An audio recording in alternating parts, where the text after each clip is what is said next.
and I'm so excited to be here in conversation with all of you today. So to add to the geographical breadth of this roundtable, I will be taking us to Alabama. If you drive along Old US Highway 231 in Wetumpka, Alabama nowadays, you may notice, right before the road intersects with Route 14, wire fencing sitting on top of the rubble of what was once a 30-foot high wall. Here, in a field mostly emptied of structure, remains ghostly edifices of the Wetumpka State Penitentiary, which housed black women alongside black men, and white women from the late 19th century until the 1940s. When I went to visit the site in July 2018, which sits on Muskogee Creek lands, the disintegration of the once imposing walls struck me, particularly because most of my research focuses on how black women evaded those very walls that attempted to and often did contain them. Some broke out with sheer physical force, like 40-year-old Clara Jackson, who escaped alongside another black woman, Annie Davis, in 1928. Representative of larger patterns of forced labor in the prison, guards woke up Jackson and Davis every morning at 2 a.m. to cook breakfast. So, in the middle of the night, the two, perhaps in an alliance born of sweat pouring over hot stoves, snuck to the gated walls, broke the locks, and ran. Resonant with forebearers' attempts to run from slave catchers just 2 generations earlier, Clara Jackson faced the night guard, who, quote, hunted for her with dogs in the woods. Hidden away in a black family's attic 10 miles from the prison, Clara Jackson must have felt a glimmer of hope that her escape had been successful. But soon after, the guard traced her to the loft, forcibly entered, and dragged her back to prison. Annie Davis, too, had not gotten far. She stayed out less than 24 hours before one Alan Haney captured her and returned her to the prison. Clara Jackson's experience of hiding out in a black home with a family unlikely known to her since she was from a county over 100 miles away not only echoed other incarcerated women's attempts to flee, but also built upon longer traditions of escape forged during enslavement. For instance, Harriet Jacobs famously recounted her experience of hiding for 7 years in a garret in her grandmother's small cabin in the 1830s in order to confuse slave owners' attempts to search for her.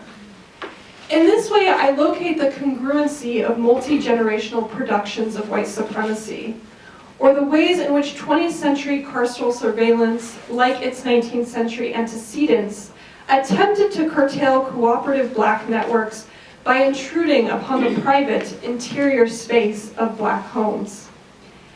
In my larger project, I locate the similarity of these geographic terrains, not to draw anachronistic parallels between enslavement and postbellum incarceration, but rather because I hope to demonstrate how intergenerational understandings of escape, including the politically dangerous work of harboring runaways, continue to resonate with black women separated from slavery by several decades.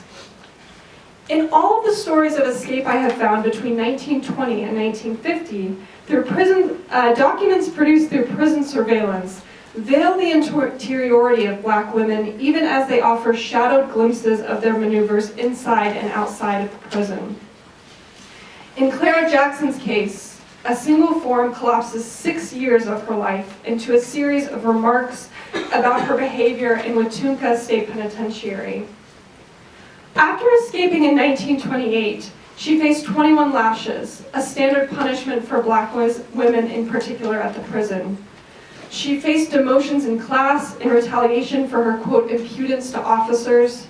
Her gross insubordination never did percolate into another full-fledged escape attempt. But she did find ways to disrupt and rupture the boundaries of the carceral regime that caged her, even if only through sonic dissent. One night, 6 years after her attempted escape, Jackson walked up and down the cell, cursing everybody in general and the warden and doctor in particular. The next morning, the warden sent her to work in the nearby field as a punishment for her refusal to quiet down. She got part of the way to the field and refused to go any further, this time using her body's inertia as a way in which to exercise control. She could be heard all over the place, cursing, crying, and yelling, refusing to circumscribe her despair for the benefit of the guard. But what seemed to bother the warden most was the fact that she did all of this in front of a bus full of white school children. Her total refusal to show filial respect for white childhood, a cornerstone of Jim Crow, challenged white conscriptions of black womanhood. Her cries must have pierced their ears in more ways than one. But even as I excavate this story, I understand that I can only call it forth today because the warden in 1934 wrote a letter demanding severe punishment for Clara's refusal to comply. Corporal punishment and solitary confinement with only bread and water for 14 days. I heed cultural studies scholar Saidiya Hartman's warning to avoid inventing a romance of resistance and the chasm of death and despair. Moments of recapture for women like Clara Jackson and Annie Davis must have cast them into hauntingly dark places, places that no amount of writing can reach. Without fabricating respite where there may have been none, I look to exhume black women's resistive desires. For example, I ask questions like how did black women plan their escapes, and how did their desires frame their hopes for escape? Did cooperative networks outside of the prison circulate by way of mouth in the prison garment factory, where most black women had to work every day? My theoretical framework ultimately centers Angela Davis's articulation of feminist attitudes in Blues Legacies and Black Feminism. I adapt this idea in order to demonstrate how black women's escape from prison embodied hints of feminist attitudes well before any formal feminist movement. I characterize black women's intergenerational refusal of containment, their willingness to challenge white estimations of female blackness as radical ontologies that resist patriarchal discourse. Thus, I call these traditions of strategic fugitivity, reaching back to enslavement, genealogies of escape.